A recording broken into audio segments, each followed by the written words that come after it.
সম্মানিত দর্শক, আসসালামু আলাইকুম। দেশ এবং দেশের বাইরে থেকে যারা আমার এই ভিডিওটি দেখছে তাদের সবাইকে আন্তরিক শুভেচ্ছা ও অভিনন্দন। তো দর্শক বিন্দু দেখেন, আমার এই লতি কচুর জমিতে কীরকম লতি বের হয়েছে।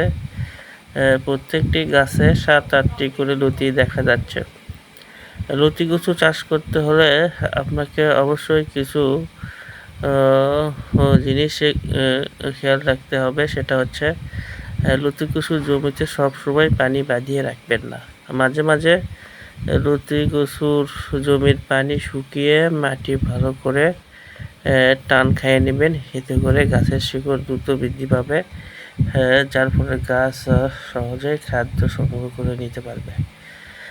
আরেকটি বিষয় খেয়াল রাখবেন, ওই যে গাছের নিচে যে বুড়ো পাতা অর্থাৎ হলুদ পাতা রয়েছে সেগুলো অবশ্যই টান দিয়ে ছিঁড়ে জমির বাইরে ফেলে দেবেন, অথবা সারির মাঝখান দিয়ে ভালো মতো করে রেখে দিবেন, যাতে করে এগুলো পচে জৈব সারে পরিণত হয়। আমি পাতা জমির বাইরে ফেলে না দিয়ে জমির মাঝখান দিয়ে রেখে দেই, কারণ এগুলো জৈব সারে পরিণত হবে।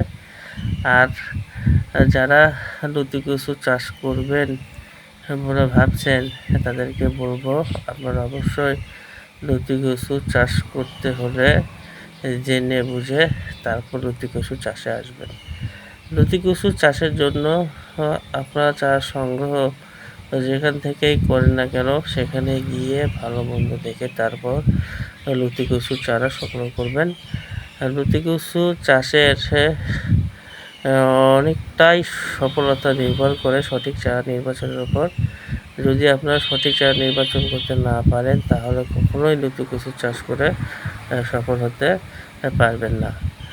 আরেকটি বিষয়, লতি কচু একটি পরিশ্রম নির্ভর ফসল, তাই যাদের পরিশ্রম করার মন মানসিকতা আছে তারাই লতি কচু চাষে আসবেন। তো যাদের ভালো চারার প্রয়োজন তারা আমাদের সঙ্গে যোগাযোগ করলে ভালো এবং উন্নত মানের চারা পাবেন, কারণ আমাদের প্রত্যেকটি চারা লতার মাথার থেকে উৎপাদন করায় প্রত্যেকটি চারা গাছ প্রাপ্ত বয়সে আশানুরূপ ফলন দিয়ে থাকে। তো এখান থেকে আপনারা 1 বিঘা জমি থেকে প্রতি সপ্তাহে 7 থেকে 8 মণ লতি উঠাতে পারবেন।